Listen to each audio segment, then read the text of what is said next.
by AbbVie. Delayed or canceled flight? Now you have options. Before now, if you'd been booked on a flight that was disrupted, the airline would routinely offer you a flight voucher or credit toward a future ticket. New rules have just gone into effect that require the airlines to automatically issue cash refunds for flights that are canceled or significantly delayed. And the Transportation Department now defines significant as 3 hours for domestic flights, 6 for international flights. ABC's Jim Ryan.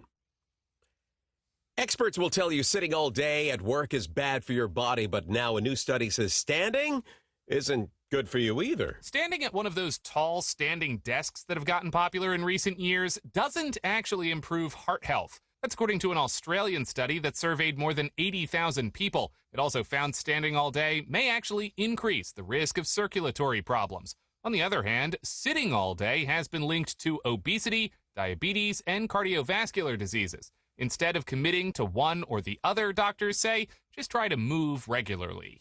Mike Dubusky, ABC News. Global Market Insights forecast standing desks will be a more than $12.5 billion industry by 2032.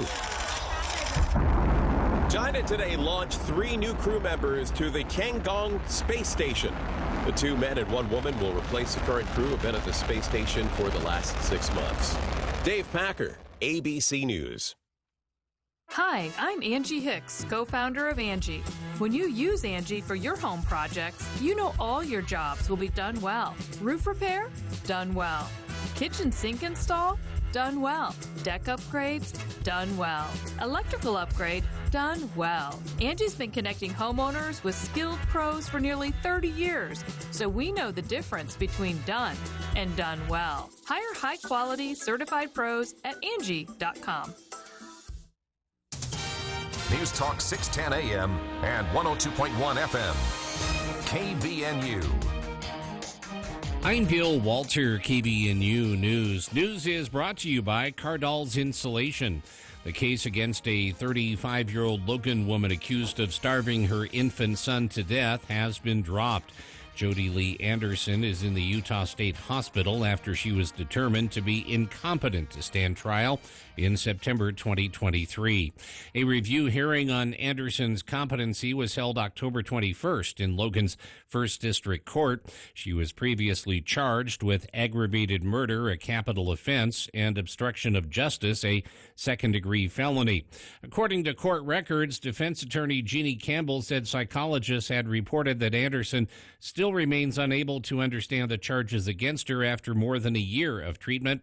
They determined she had an intellectual deficiency that could limit her ability to defend herself in court. The doctors reported that competency could not be restored.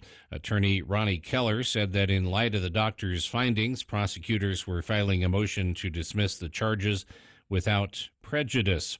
The case could be refiled if circumstances change. On December 31st, 2021, Logan City police officers were called to a hotel room.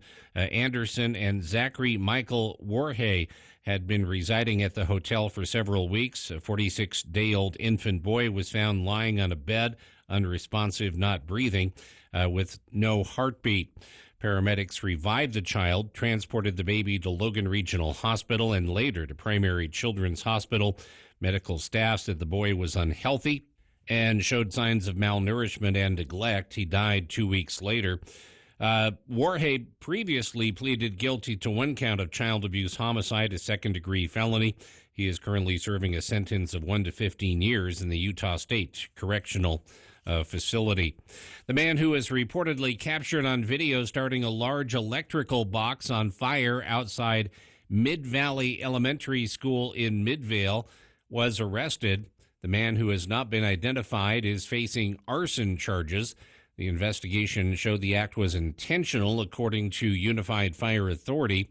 UFA Public Information Officer Benjamin Porter said that at about 2:40 Monday morning, an individual described as an older male with a gray beard was seen setting the utility box on fire. Investigators found accelerants at the location of the fire, and they found a gas can at the scene. Video showed the alleged arsonist arriving at the location up to a few hours before the fire was actually started, though an exact timeline was not immediately available. Authorities responding to the fire call and found what Porter called the aftermath of the fire, which damaged the electrical box as well as a portion of the school. And the Davis County Sheriff's Office suspended their search for Cash, their missing canine. Cash took off from outside the Davis County Jail on Monday evening, October 21st. Deputies said they have exhausted all ground and aerial searches, and they have investigated every tip. The Sheriff's Office said they will continue to follow up on leads and will keep Cash's information posted on social media, on flyers throughout the city. Deputies said this was not what they hoped for. They believe that someone may have him and does not realize he is a missing police canine.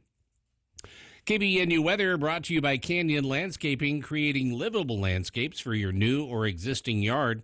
Give them a call at 752-3838.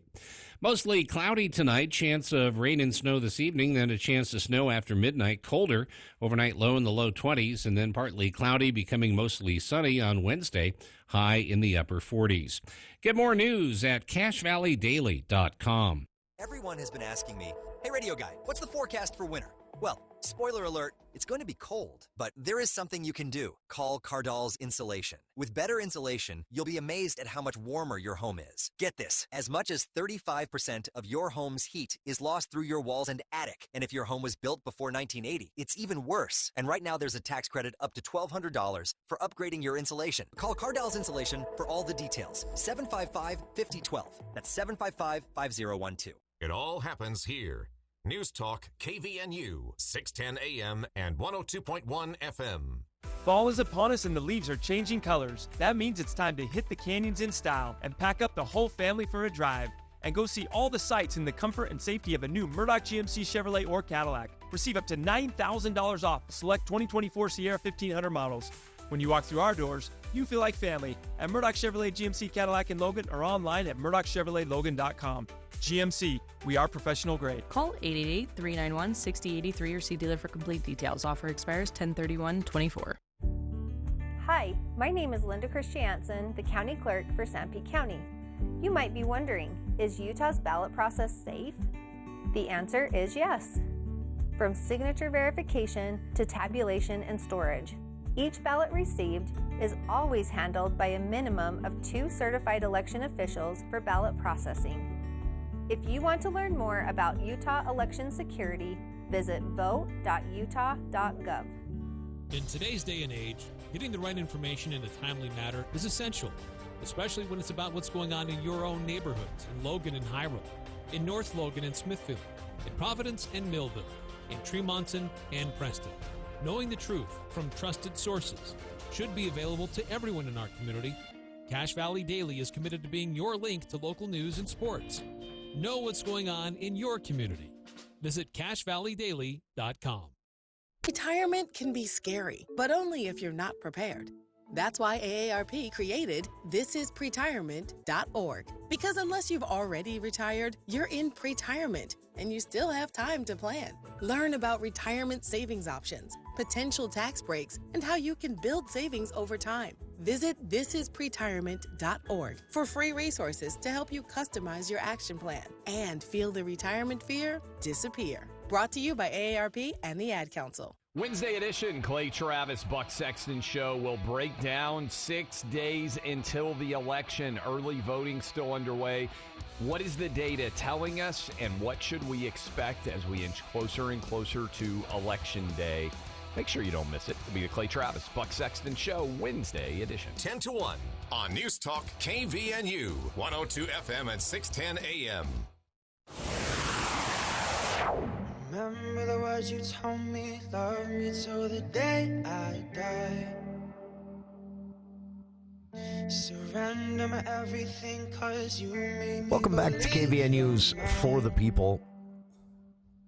I snoozed and loosed last weekend. Pardon my grammar. A good friend Leslie invited me to an event on Saturday, and then I spaced it. She's promised that she'll give us access to some video and audio of the event that took place at the Cache County Sheriff's Complex on Saturday. But one of the reasons I was fascinated in this event is, as I set it up in hour one, it was a conversation about things that, as a news junkie, as a political junkie, I and probably you out there listening have always associated with, big city things. These are conversations that would be happening in Salt Lake or nearest to us, maybe Ogden, the Wasatch Front issue. This event was called Cache County Priorities, a conversation. And it centered around discussions of, open space and growth planning, but also discussions of potential room or need and sustainability of an inland port here in Cache County. There was also a conversation about municipal bonding for high-speed internet for fiber networks, the Utopia project, like they have in Brigham City. And it was hosted by a group that is in opposition to such municipal bonding projects, No Gov Internet. And spokesperson for the group, No Gov Internet, former Speaker of the House Greg Hughes, was on hand to moderate this discussion. Cache County Sheriff was there, Cache County Attorney, Mayor of Hyde Park, and others. And again, the reason it caught my eye is that these were things that I've always associated with discussions in Salt Lake, and it opened my eyes a bit. I realized, okay, for better or worse, we're there in Cache County. We're having these conversations. So who better to talk to about this than someone who has wrapped his head around the change, probably better than others?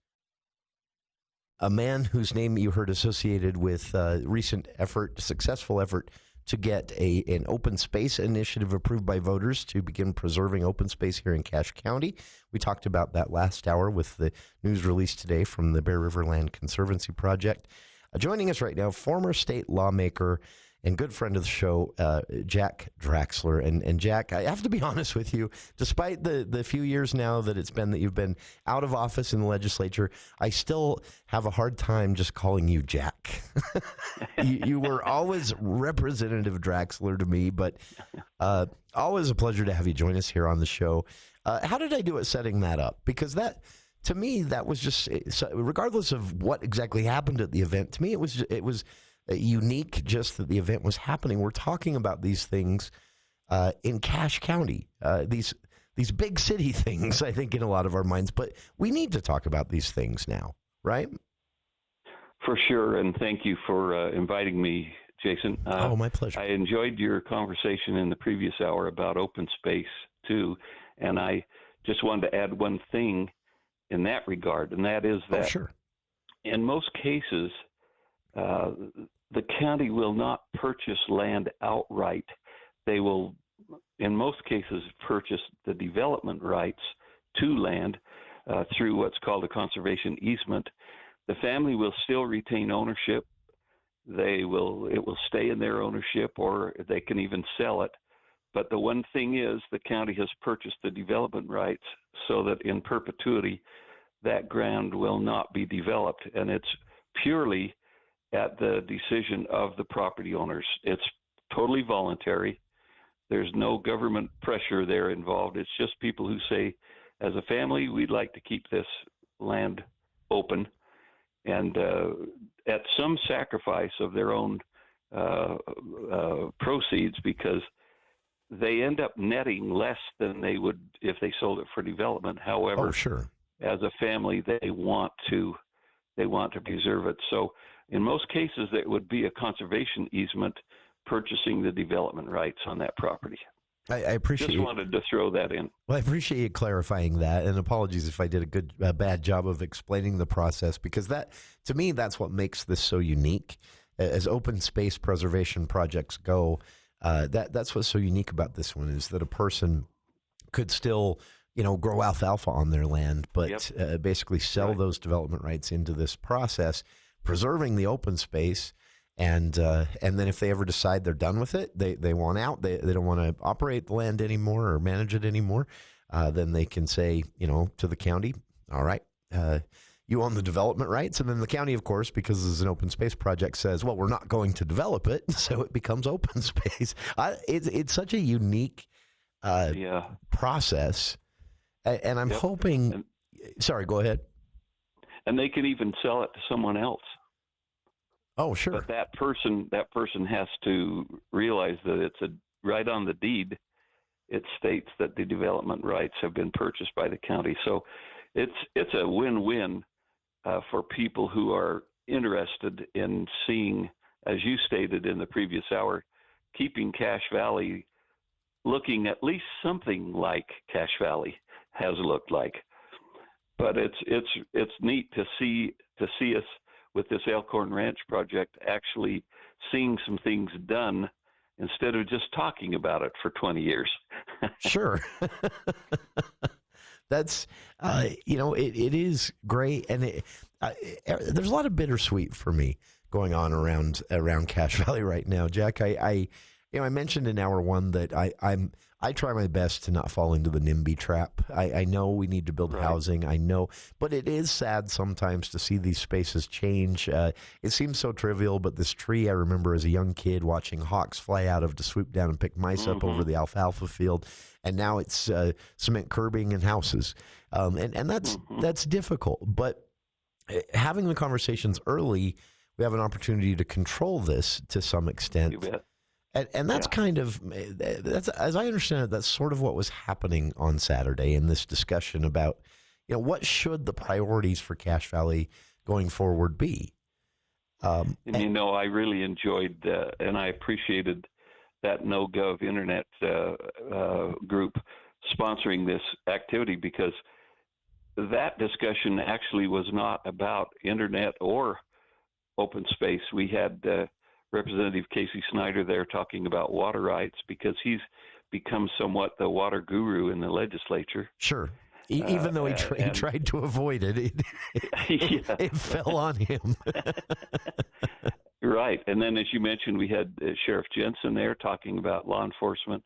We had Taylor Sorensen, the county attorney, there talking about sentencing guidelines and those kind of impacts on the community. And then, of course, Mayor Brian Cox of Hyde Park talking about local municipal issues. It was really well done, and I was there basically as a citizen and just thoroughly enjoyed it, and I thought some really good things came out of it. That was, speaking of Hyde Park and the mayor's presence there, recently there was, and it's just conversational at this point, nothing, no balls are actually rolling yet, as I understand it, but there was recent discussion of, could Hyde Park be a decent location for one of these satellite spokes of the Utah Inland Port Project? And when I first heard that, I thought, we're too small for that. Why are we even talking about? And then I realized, no, I mean, this is the kind of thing that we have to start thinking about in Cache Valley. Are we a good fit? Would it be beneficial to businesses in the community here to have an inland port satellite location here in the valley? When it comes to NoGov Internet and their project on, in opposition to municipal broadband, I realize we're going to start having conversations about municipal broadband. We're going to start having, we are there. Yeah, we already are. We're there as far as growth goes, right? You bet. And as I understand it, the inland port discussion is strictly exploratory. Sure. Just talk. Let's look at it. Let's consider it. Let's see what the impacts would be. Let's see what the positives might be. And we do have businesses, mostly agribusinesses here in Cache Valley. Interesting. Who are already dealing in worldwide commerce. Yeah. And, whether it made sense to us or not, the only way we know is to explore the possibilities and all the ramifications. So that's what I understand this to be. And it's certainly not a cut and dried situation. Hey, we're gonna have an inland port scope sport here. Sure. Yeah. So that's my understanding of that. And but the earlier we talk looking into it, study it. Let's see what the positives and negatives might be. Sure. As you and I have discussed before, the earlier we start talking about these things, the less of a surprise something might be down the road, right? Right. I mean, you bet. But again, it was so striking to me to realize that we've we've hit that point in our growth as a valley, as a portion of Utah's economy. All this, Cache Valley still has this small town, very rural feel, but we have hit the point where some of these, again, for lack of a better phrase, these big city Wasatch Front discussions are conversations we need to start having. And I know, Jack, you have wrapped your head around this for years as a state lawmaker, as a citizen advocate for various projects from open space to otherwise. How are you feeling about, are we getting a grasp on it? Do you get the sense that city leaders, county leaders, that they're wrapping their heads around this to the extent necessary? I do. I think most municipalities and the county are doing an excellent job of trying to view the future and say, okay, what are the future consequences of things we're doing now? Sure. And that's so important. It's so important because for a long time, and you mentioned a few places in the previous hour where that wasn't given much thought. Yeah. And consequently, areas have ended up not really what they had hoped to be. Sure. And so in answer to the question, I do think our municipalities in our county are doing a pretty good job of trying to foresee the future and anticipate consequences of policies we enact right now. It's so encouraging to hear, because not because of necessarily a lack of faith or cynicism towards our elected leaders, but there's so much going on. There is, and so we've got to have these conversations about whether a person out there is in support of something like Utopia they did in Brigham City, municipal bonding for broadband projects and fiber internet, or whether they're opposed to that. This can no longer remain a Wasatch Front discussion. We've got to bring it to Cache Valley. Right. We've got to start thinking about these things. And, hats off to the people. I hate to say anything nice about Greg Hughes. You know that. No, no. As a former Speaker of the House, Greg Hughes has always been interesting to me because he does attract a lot of fans and haters. But one thing you can for sure say about him, as a sometimes frequent guest here on the show, but also as a Speaker of the House and his time after leaving public office, he pushes to get us to certain places, maybe sometimes quicker than we want to go there. But in hindsight, people have looked back and said, he had a point. He saw something, and he said, let's not waste any time. Let's start talking about this now. And I like that. You bet. And Greg will tell you himself that he and I did not always agree in the legislature, but there was always a great deal of mutual respect. Sure. And we agreed on most things, but there were definitely things we didn't agree on. But in this case, I think that's one of the things that we need to be looking to the future on, because internet service is not static. Sure. It's going to evolve and has evolved tremendously in just a few years, and will probably continue. And who knows when things become, instead of fiber, they may become satellite. Who knows? Sure. But again, these are discussions we ought to be having. And I know that in areas like Brigham City, there has been a lot of controversy over the city being involved with that particular public service. Sure. And so, I think we need to talk about it. And of course, my view is that the private sector will almost always perform better. Sure. But of course, there are things like water and sewer and roads that the municipality will do better. And that's, it's interesting with the internet, because I go back and forth on that. There's a debate, is broadband, it's so key in our economy and our lives. Is it now infrastructure like water and sewer? And I'm sympathetic to that, very much so, as a nerd. But at the same time, it's very expensive, like water and sewer, for cities to build fiber and broadband networks.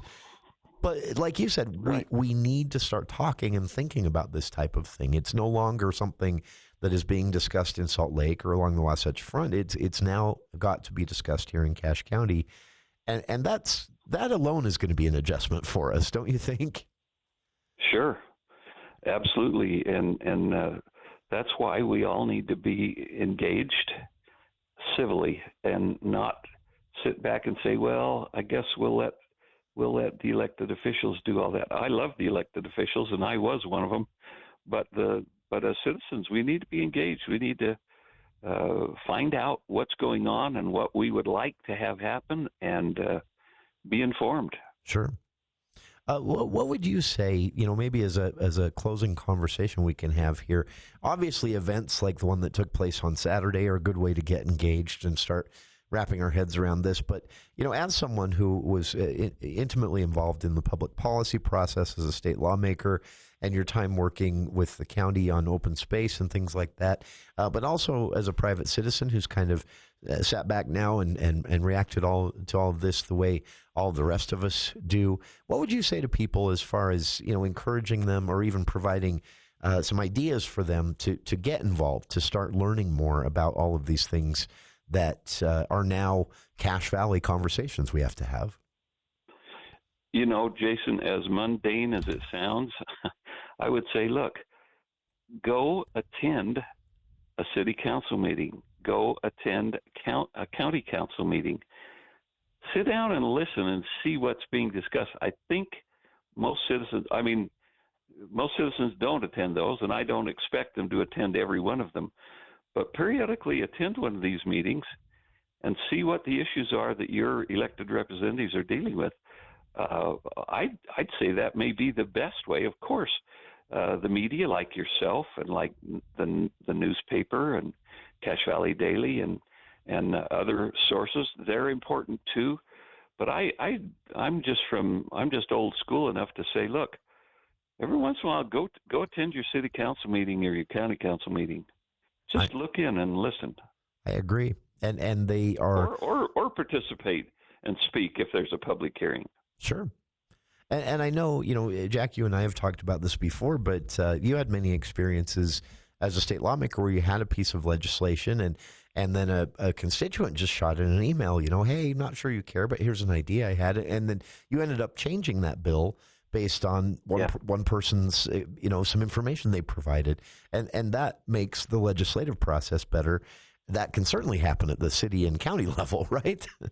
You bet. And you're called a state representative to be just that, a representative, not necessarily of your own views, but of the views of your constituents. We represent the rank and file citizens of the county and of the city or wherever we live. And it's crucial. And I think most elected representatives and officials want input from their constituents and value that and try to respond to it. Sure. And, thank you for taking some time to come and have this conversation with us. I hope at least 5 people out there have heard it and said, I'm going to go to the next meeting. I'm going to engage with this stuff. I don't mean to be alarmist, but a lot of these conversations aren't theoretical anymore for Cache Valley. It's upon us now. Right. We need to know where we're at on this, and that means citizens need to know where they're at on this. And Jack, I really appreciate taking some time to talk about this, and also, thank you to Greg Hughes and NoGov Internet for organizing this event. I hope that we see more of this type of thing in Cache County, just open events where people can go discuss these issues, opine, go home and think about it, because eventually city councils, county councils, even state lawmakers are going to be voting on these types of things in regard to Cache Valley. Right. It's important to know where we want to be. Like you've said with the open space planning, we need to decide who we are and what we are as a county, as a community, and then how we want to preserve some of that as we change and grow. Same thing applies to the rest of this. And all we need to do is drive our highways in the valley. Yeah. We can see the population growth. I was at a dinner last week with some law enforcement people, and I asked them, what's the crime rate doing in Cache Valley? Is it higher, lower, the same? And they said the big change is our population. As we grow, they have more stuff they have to do. Isn't that because interesting? The population of the county is just mushrooming like crazy. That makes sense. And so population growth is driving all of this stuff regarding transportation, regarding water, sewer, internet, open space, whatever. And so I appreciate you keeping our awareness up so that we can all be a little bit engaged and be a part of the solution instead of just part of the problem. I appreciate that, but honestly, it wouldn't be possible without folks like you willing to come on and talk to us about this, without people like Greg Hughes and the organization he's working with now, NoGov Internet, for planning these types of events. And really appreciate this. And Jack, we got to make this a regular thing. There's so much going on. I'm sure we could talk every month. So maybe you and I can chat about how we can make that happen. Sounds good. Anytime, Jason. I appreciate it. Always a pleasure to have you join us. And again, thank you for taking the time for our listeners today. For listeners, again, that was former Representative Jack Draxler talking about an event that took place in Cache Valley last Saturday that really kind of hammered home the fact that these issues are upon us right now. We need to know where we're at. And these opportunities to engage like this are something we all should start taking more advantage of. Thanks again to you, Jack, to our listeners as well for tuning in. We'll speak with Jack again soon, I'm sure.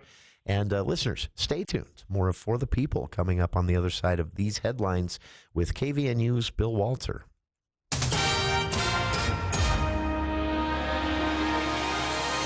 Thank you, Jason. KVNU News is brought to you by Roof Rescue. A 25-year-old Logan man previously convicted of trying to meet up to have sex with an undercover police officer posing as a 13-year-old girl has confessed to more crimes. Cameron Michael Ross has been in the Cache County Jail since being arrested in November 2023 for violating his probation. According to court records, Ross participated in a pretrial conference October 21st in Logan's 1st District Court. He accepted a plea deal, pleading guilty to aggravated assault, resulting in serious bodily injury, a second-degree felony, distribution of pornography by an adult, and stalking, both third-degree felonies. As part of the agreement, 14 remaining charges were dismissed without prejudice. According to prosecutors, Logan City police officers were called to investigate an assault November 5th, 2023. The victim reported her roommate, later identified as Ross, had strangled her. The woman explained how Ross had become upset with her and began assaulting her. During the incident, he reportedly placed his hands on her neck and began to strangle her to the point she lost consciousness. Police officers reported the victim had injuries consistent with strangulation. In January 2023, Ross was sentenced to 200 days in jail for enticing a minor by internet or text, a second-degree felony. Governor Cox was in Tremonton this past Friday to rename Highway 102, which runs through the city, and to Deweyville, the Borgstrom Brothers Memorial Highway. The ceremony was held at Midland Square. Tremonton Mayor Lyle Holmgren, who conducted the ceremony, said it has been 80 years since the Borgstrom brothers lost their lives in World War II. He explained how Highway 102 goes past where the Borgstrom farm in Thatcher was. The renaming is not only meant to honor them, but all those who served their country. The four brothers and sons of Alban and Gunda Borgstrom were serving in World War II and were killed within 6 months of each other. Clyde, the fifth son, was sent home, and the sixth son was too young to serve. On Memorial Day, the governor participated in a ceremony at Riverview Cemetery in Tremonton, dedicating a monument to the fallen brothers. KVNU weather is brought to you by Logan Extermination. They can take care of those pesky voles. Call Logan Extermination at 752-8450. Chance of rain and snow this evening, then a chance of snow after midnight. Colder, overnight low in the low 20s, and then partly cloudy Wednesday morning, becoming mostly sunny. High temperature in the upper 40s. Get more news at CacheValleyDaily.com. ABC News, I'm Dave Packer. Vice President Kamala Harris speaking tonight on the Ellipse near the White House, the same place where former President Trump spoke on January 6th, just before the attack on the Capitol, making her pitch to Republicans and independents with 1 week until Election Day. Former President Trump responding today after his campaign came under fire for racist and bigoted comments made by some of the speakers at his Madison Square Garden rally. Politicians that have been doing this for a long time, 30 and 40 years, said there's never been an event so beautiful. It was like a love fest. A senior Hamas official tonight saying that the group has accepted a request from mediators to discuss new proposals for a ceasefire and the release of hostages and Palestinian prisoners. The man convicted of attacking the husband of former House Speaker Nancy Pelosi, sentenced to life in prison without parole in a state trial. David DePape is already serving a 30-year sentence in federal prison for the incident. I'm Dave Packer, ABC News. Roof Rescue is your local roofing specialist, dedicated to keeping your home safe and dry no matter the weather. Their team of experienced roofers is here to serve you, providing top-quality service at affordable prices. From minor repairs to complete roof replacements, they've got you covered. Remember, your roof is your first line of defense in protecting your family from the elements. So don't wait until the next storm to discover your roof problems. Call Roof Rescue today at 435-999-4268. They're your trusted local roofing experts, here to keep your home safe and dry. Roof Rescue, celebrating 10 years of providing watertight peace of mind. News Talk 610 AM, 102.1 FM, KVNU. That is the sound of one of those big trees over your driveway this winter when we get a big snowstorm. And that is the sound of that branch coming down on your truck parked in the driveway. But that can be the sound of the guys at Hull Tree Care, working to prevent such tragedy from happening. Call Hull Tree Care now to get your trees and shrubs trimmed before winter. And right now, Hull Tree Care is offering 10% off any service. Call 760-6587. That's 760-6587. Get your furnace fixed, call Gary Riggs. Get your furnace fixed, call Gary Riggs. If you're having heating trouble and you need your furnace fixed, just pick up the phone and call Gary Riggs. 435-512-6633. We'll come to you. Our service fee is low, just $25. We repair all brands and have certified installers. Get your furnace fixed, call Gary Riggs. Get your furnace fixed, call Gary Riggs. Hi, this is Gordon Deal. Wednesday on This Morning, America's First News. Donald Trump's big rally in New York City is more evidence of how he's changed the Republican Party, but there are pros and cons. We'll have analysis. Also, if you blinked, you may have missed the housing turnaround. Hear how it ended just as it started and what's ahead. And what to know about the new airline rules regarding ticket refunds.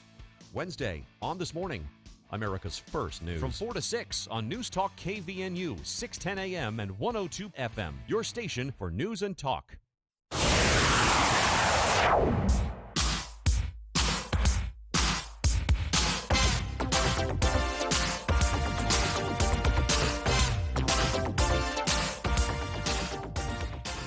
It's called the National Conference of State Legislatures.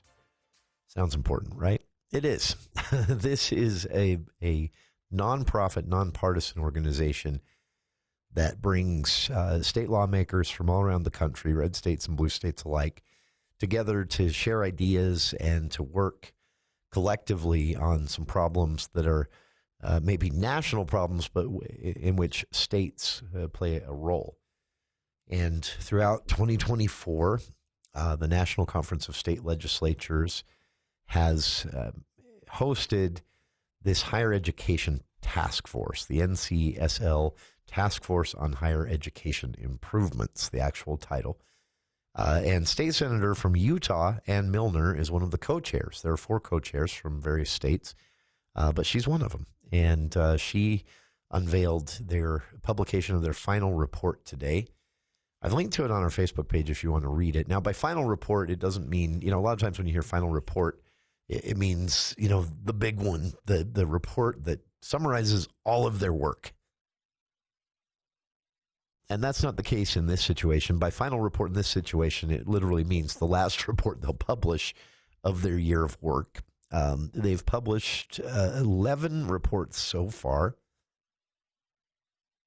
on everything from, data, hoping to highlight, what is the actual value of a four-year college degree these days compared to 10 years ago when adjusting for wage growth, inflation, cost of higher education, all of that. They also did a fascinating report that was published back in August on federal student loan debt in general. It's just been, it's been really interesting to follow this. If you're interested in education at all, you'll find these reports easy to digest, but also really informative. So what was the goal of this? The goal was to put out these reports and then hopefully have the reports influence what state legislatures do all around the country. So what did they have to say? Well, again, they published 11 reports. The first one, Trends in Higher Education, Understanding Policy and Outcomes, was published way back in February. Through the spring and summer, they published reports like a state-led strategy to enhance the value of a college degree, state-federal relationships in higher education and student loans, et cetera, et cetera. But in their final report, they summarized the previous reports to some extent, and then they say, this committee hadn't worked since 2006. That was the last time this committee met, and they decided to revive it in 2024, mainly because of debates over student loan debt and debates over, questions at least of how valuable these days is a four-year college degree as opposed to, they refer to it as a non-traditional degree, but you might think of something you get from a technical college or a trade college or a trade program that's not even run through an accredited college. But you can go through these trade programs and become an HVAC tech or an electrician or an electrician apprentice, at least, even nurses in some healthcare settings. So they basically what they're saying in their final report is we don't have definitive answers for the states. We worked as a committee. We worked with every state. We got information and data from every state and every university in every state. And we looked at it all. We worked with federal partners to get information from them on trends they're seeing, and we incorporated those. Basically, what they found is that there are a lot of risks involved still. That's nothing new.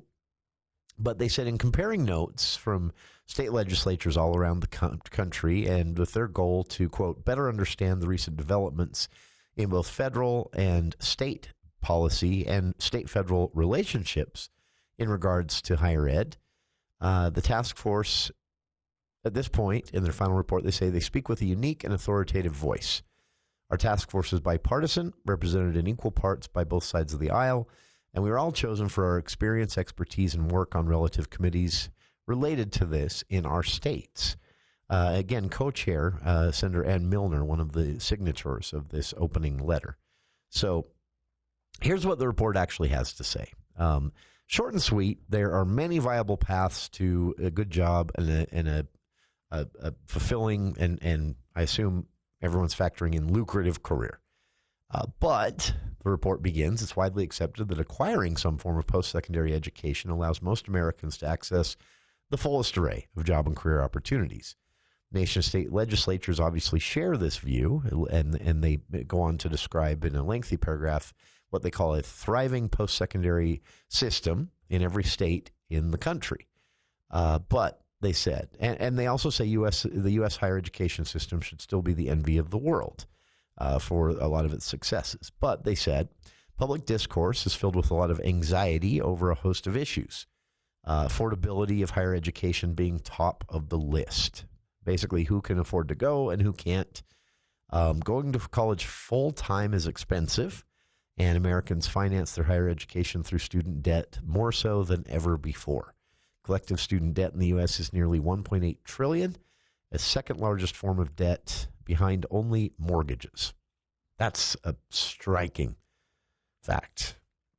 Also, they say that through their work in the year, they spotted very uneven student outcomes. Not everyone who seeks higher education enjoys the benefits of higher education. Another way to put that is not everyone who gets the same degree is finding the same success in turning that degree into a fulfilling career in that field that they studied. In fact, they say nearly 37 million working-age adults have some college credit but no degree, and a growing number of students have degrees that failed to help them achieve the career they sought out for. They're working in a different field now, and that number is increasing every year, they said. The experience of these students, both those with some college and no degree, and those with a degree but no payoff for the degree, has raised significant questions about the value of higher education, and more fundamentally, the committee writes today, what a post-secondary degree really means.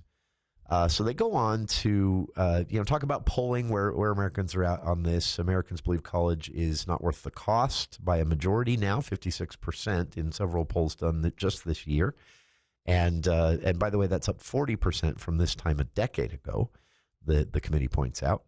Another Gallup and Lumina survey, they write, found that 68% of Americans say higher education is heading in the wrong direction, and specifically cited cost and the value of a degree when you graduate as the main reasons they say that.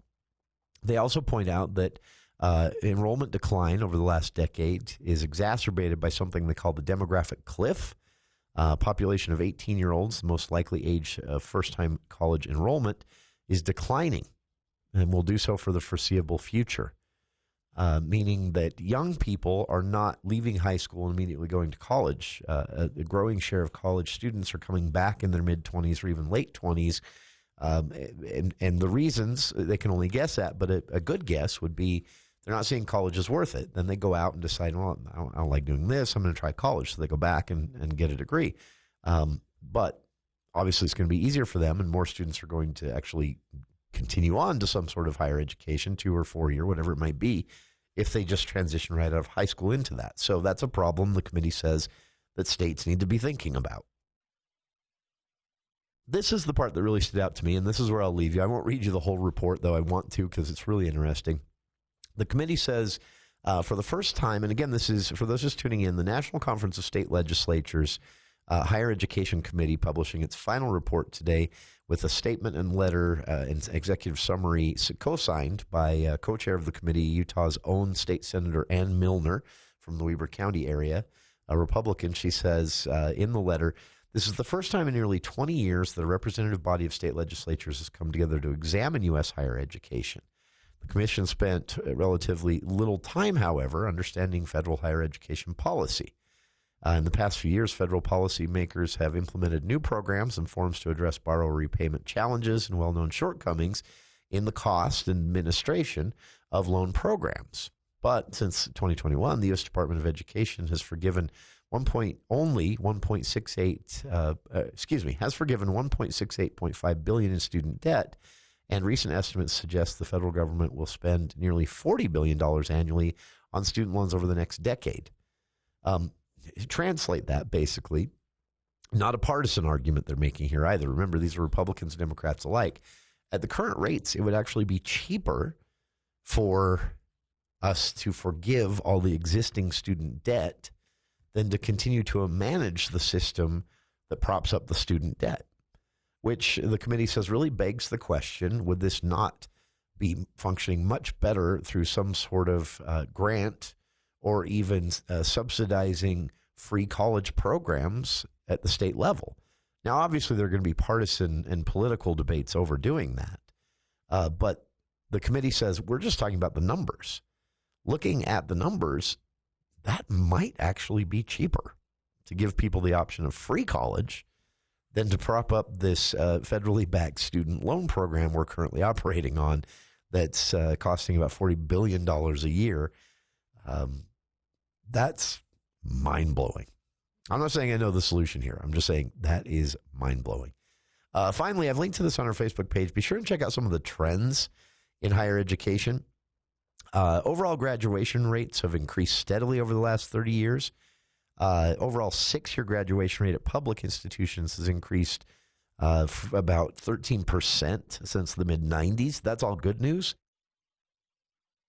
And a federal report found that the 6-year completion rate for public 2-year institutions was 43%, An additional 11% of students were at least still enrolled in higher education. Between 2012 and 2022, overall undergraduate enrollment population decreased, but the graduation rates increased.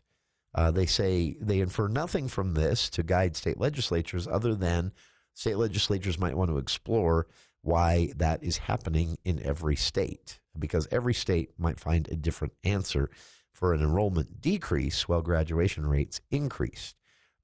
Speculation from the committee: are we incentivizing people who are not very likely to finish to start in the first place, or are we correctly incentivizing everyone to try it out, but not supporting students enough once they're enrolled in college so they drop out?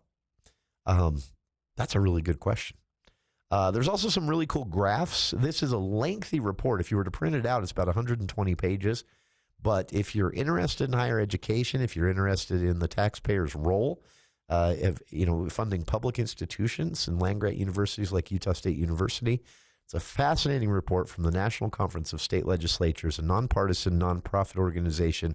And Utah's own State Senator Ann Milner was one of the 4 co-chairs of this committee that worked throughout the year to produce this report. I've linked to it on our Facebook page, or you can simply Google National Conference of State Legislatures Task Force on Higher Education Final Report in Brief is how you'll find that. Link on the Facebook page, and we'll be back with more of For the People right after this.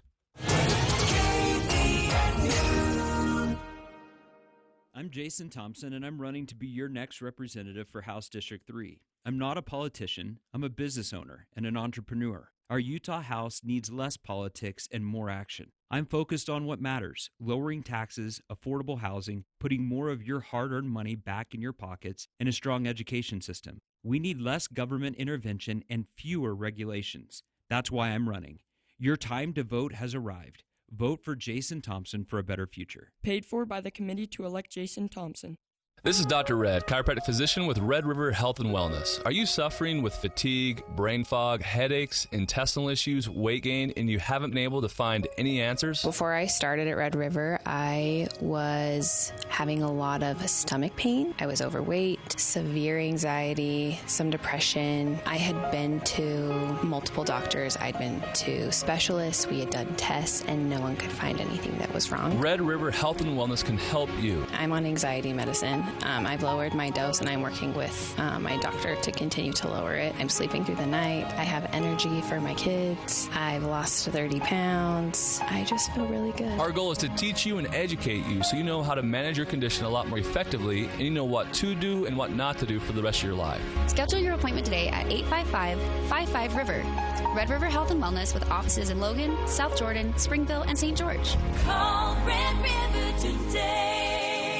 The Cache Valley Media Group Logan Holiday Gift Show is presented by Coppin's Hallmark, Friday and Saturday, November 8th and 9th at the Riverwoods Conference Center. It's the perfect place to kick off your holiday shopping. Ideas and treats for the entire family: clothing, books, jewelry, purses, home and holiday decor, baby items, and don't miss everyone's favorite guest, Santa. The Logan Holiday Gift Show, presented by Coppin's Hallmark, Friday and Saturday, November 8th and 9th at the Riverwoods Conference Center. Start your holiday shopping off right. More than 80 million Americans depend on AM radio for their news, weather, sports, and a community connection. It's the backbone of the emergency alert system. It's critical that we keep AM radio in cars, because when cell and internet services are down, this free emergency service could be your only lifeline. Text AM to 52886 and tell Congress we need AM radio in cars. Message and data rates may apply. You may receive up to 4 messages a month, and you may text STOP to stop. This message furnished by the National Association of Broadcasters.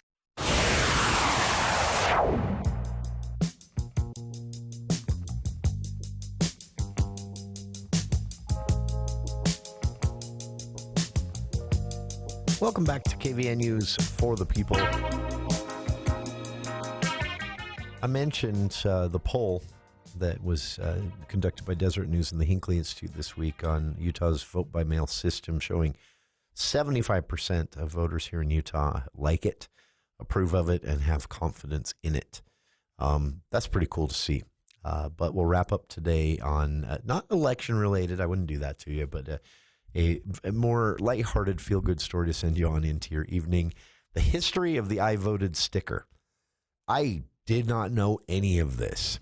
I'll link to this on our Facebook page from an online Encyclopedia Britannica. But the I voted sticker, which you've all seen that, it actually started in the 1950s. In fact, the first documented mention of an I voted sticker is an October 27th, 1950 edition of the Miami Herald. But this originally started as a way, it started at one hospital, actually, in Florida, but then caught on at other businesses. It started as a way to prove to your boss that if you took a long lunch or took some time off in the morning or afternoon on election day, that you had actually gone to vote. So voter centers would hand out these I have voted stickers, again, mainly so people could go back to work and say to their boss, look, I didn't just take a long lunch and have a siesta. Actually went to the clerk's office and voted. That's where it started. But it didn't really take on. By the way, this is interesting. The original I voted sticker, which is now back in popularity, was actually designed by and copyrighted by a woman named, now I've lost it here. I'll find it.